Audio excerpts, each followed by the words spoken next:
Na? Nag-break na, iniwanan mo lang basta yun. Ay, iniwanan mo na lang basta.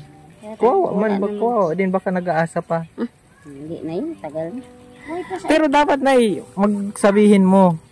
Mm. May tapatin mo yung dati mong asawa na Ayan mo lang sila. may bago ka ng mahal. Ano yun, babayaan mo yun sila.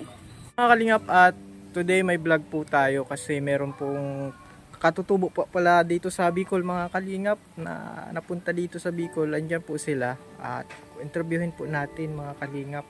Ito po, mga kalingap, yung bahay nila. Oh. Paano po yung mga salita nyong katutubo, Nay? Ay, iba naman po ang salita po namin. Halimbawa, magandang umaga. Ang salita po namin sa magandang umaga po ay mayad na adlaw. Mayad na adlaw. Mayad na adlaw. Ilo-ilo. Maayong adlaw kung dito si Ilo. Parang Bisaya ba, maayo? Maayong adlaw lang ah. Anong ulam nyo, Nay? Oh. Yung sili po, tapos yung tuyo, yung sinabawan. Sinabawan ng tuyo. Ibang Ihaw man, tapos. inihaw tapos yun sinabawan nyo. Kamusta po ang buhay dito sa Bicol? Ganun din, minsan makakain, minsan hindi. Parang Kung hindi ka magtrabaho, hindi ka makakain. Paano po ba kayo napunta dito? Ano po, mahaba po ang kwento dahil kami po ay paano-ano lang po. Minsan nagatinda. Nagtitinda. Minsan mabuti may paninda, mabuti makingala. Tanong lang yun ang mga Oo. Pwede nyo bang ikwento sa amin, Nay? Yung Oo, yung paano ba? Ano nga, sa amin naman ay hirap na ang buhay na ganitong buhay.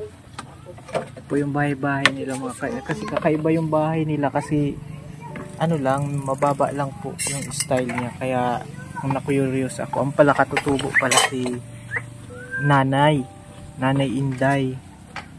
Ilan po ang anak nyo? 5 po. Yung asawa nyo po katutubo din? Hindi naman po. Ay, hindi. Parang sa nyo na, parang siya yung dahilan kung ba't napunta ka dito. Oo. Bicolano. Ano pong trabaho ni mister? Minsan po nagtatrabaho din sa mga construction. Nagatinda din ng ice cream. Kung ano lang dyan ang mga. Interviewin din natin si tatay. Ano po yan, Nay? Ama. Yung parang mapula. Ano Si Ate Inday. Ano pong apelido nyo? po, Valencia po. Oo. Valencia na. Nasaan po yung tribo nyo? Sa Pating Iloilo. Kumbaga tribo talaga kayo doon. Tribo kami sa Antique kami, si Balong. Si Balong tribe. Antique. Parang si Balong tribe. Nay? Doon kasi ang karamihan ng mga ita sa si Balong may kami. Si Balong. Ita pala kayo? Taga si Balong. Pero Balong talagang Antique. kayo, mga katutubong tribo. Mm. Tapos, paano po kayo napadpa dito?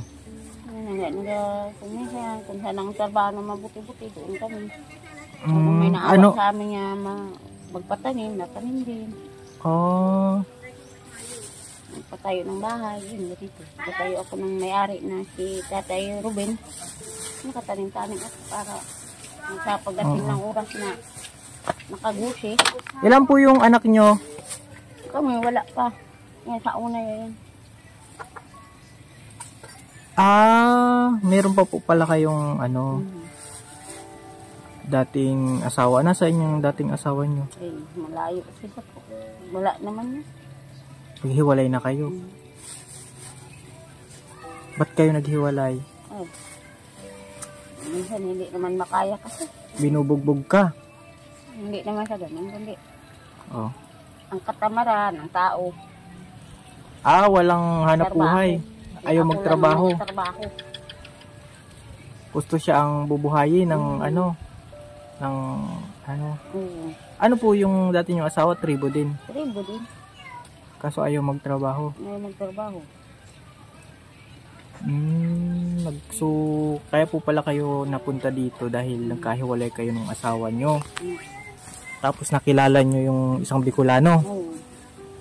Yan na, makaabot ako dito. Kapagawa din ito. Opo, ito yung bahay nila. Naman ni Tatay Rubin. Tatay Mm. yung bahay.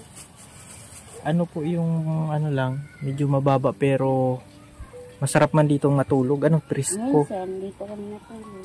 Sa labas na eh. Mainit naman kasi sa loob. Mainit. Yung na linisan na lang. Alap may magdating ang bisita. May upuan. Magaling ka nga po na kanina pagdating ko ay nagyaya ka agad ng pagkain. Nakain po. Nakain gano'n naman sa amin kasi basta may tao na nagarating po. Nayaya po yun. Nakain po.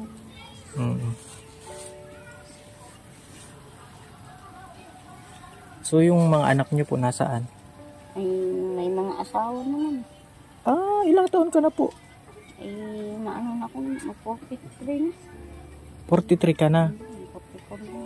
Sana matanda na. Bata pa? Kamusta po yung pamumuhay niyo dito?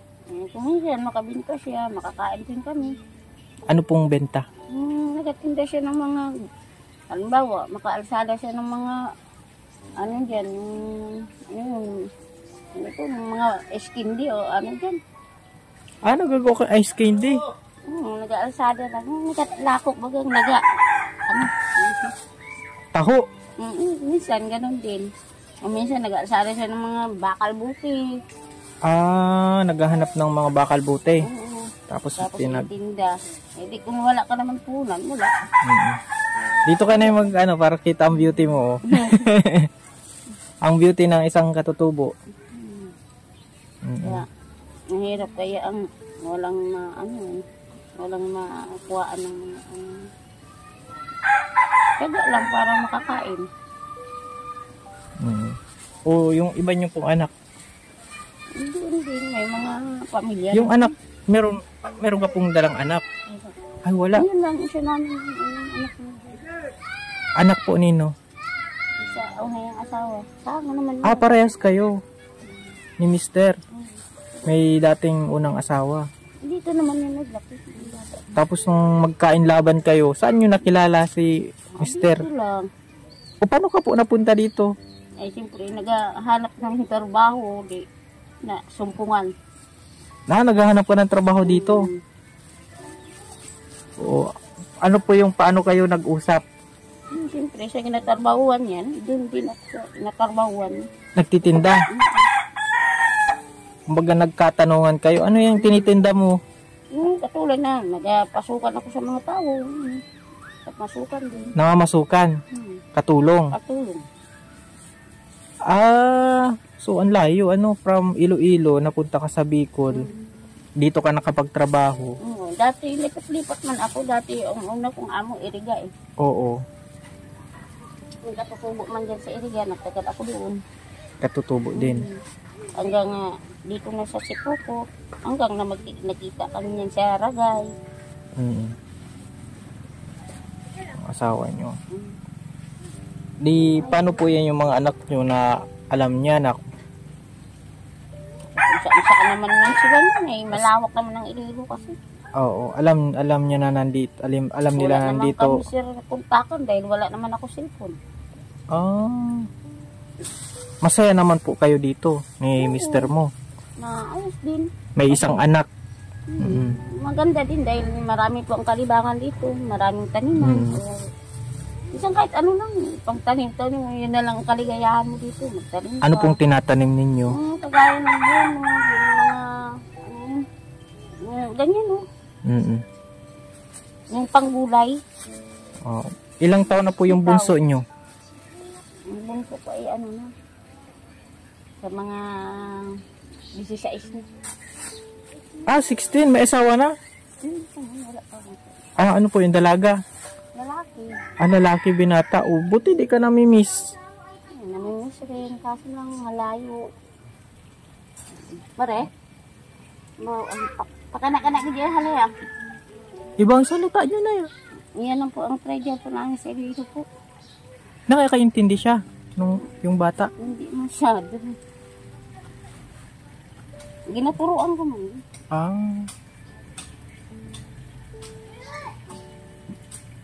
Na ano ko rin natuturuan ko rin. O halimbawa na mapanood dito nung ano, nung asawa, dati mong asawa, anong sasabihin mo sa kanya? Babayaan mo na sila yun. O dito ka na yung harap sa kanya, halimbawa, para maliwanag. Bayaan mo sila yun. Hindi ang harap mo sa kanya. Ayaw mo na sabihin. Eh, di ka naman ay talaga walang ba, yung break ba? Hayaan mo lang sila yun. May mga ano naman yun sila.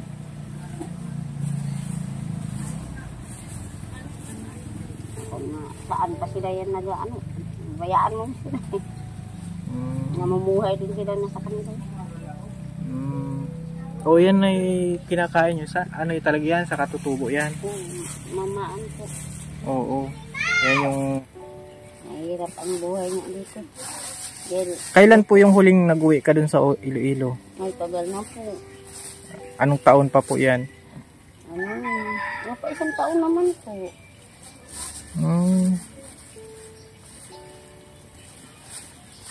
Malungkot nga, malayo sa pamilya, pero ginaano ko na lang, bahala ng Diyos na magkita pa kami ulit.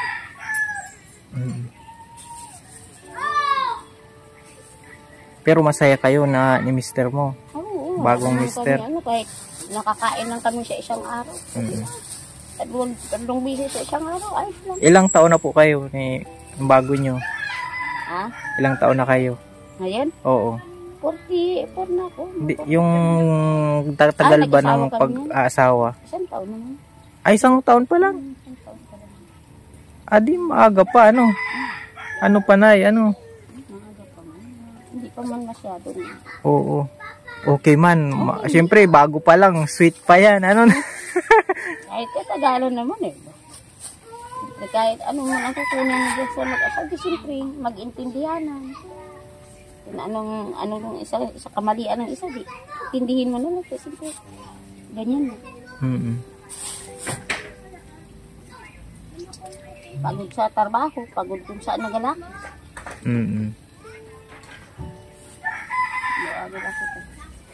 May dala kami dyan, ay. May dala kami dyan, pasalubong ba?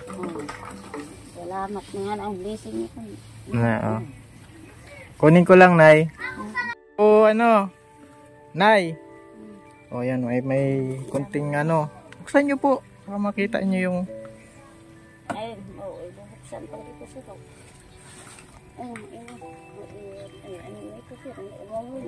Nakapi po ba kayo? Nagatas kayo? Ito yung... Kiniin mo ito.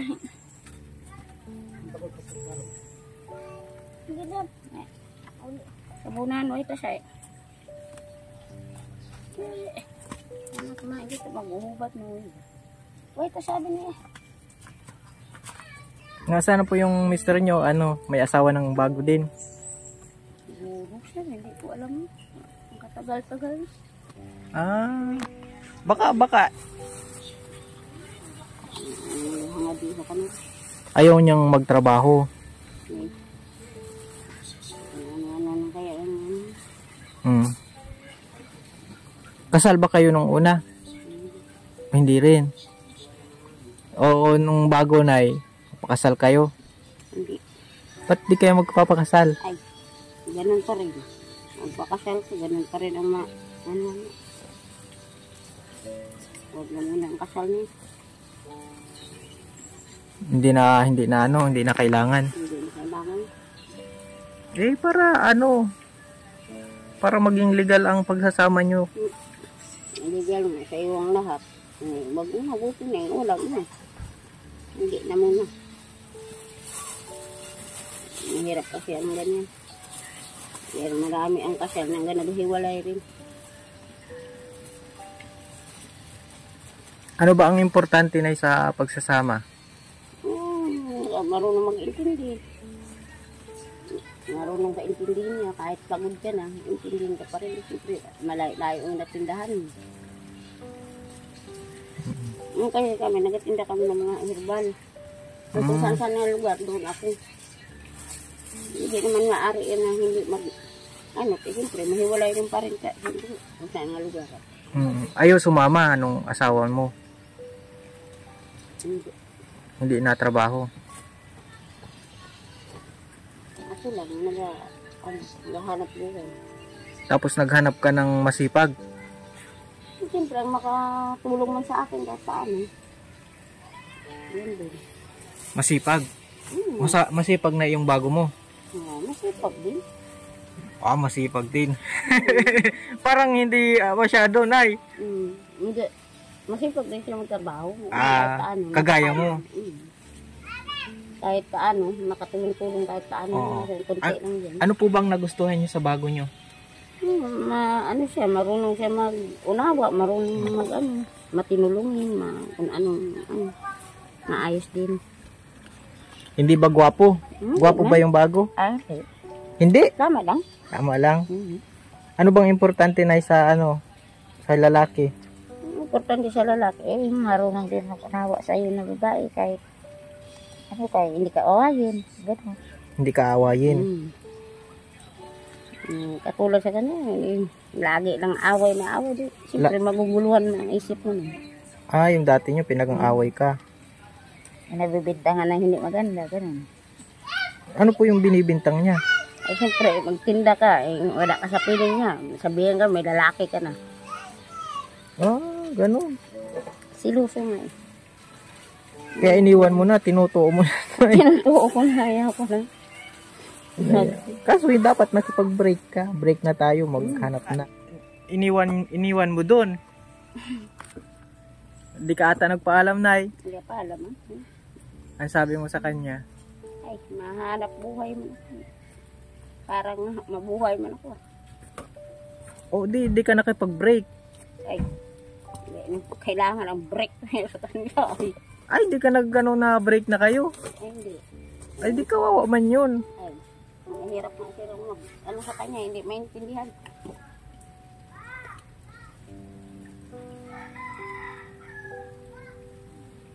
Ito na yung mga pang-ulam-ulam nyo dyan, Salamat po. Yan po.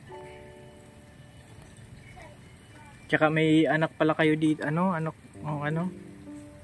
Pero dapat na magsabihin mo.